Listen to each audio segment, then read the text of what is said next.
I started thinking like my life is over.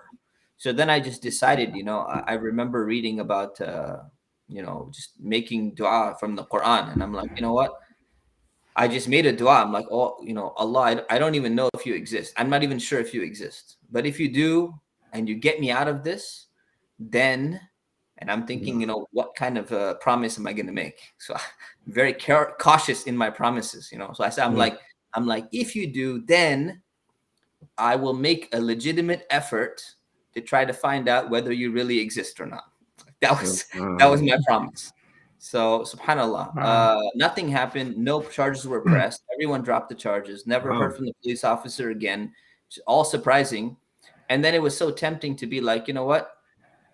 I'm just gonna go back to my life. Like everyone can just, make. I was just emotional. Everyone gets in the emotional state. It was my weaker side. Let me go back to my atheist, rational side and forget all about that.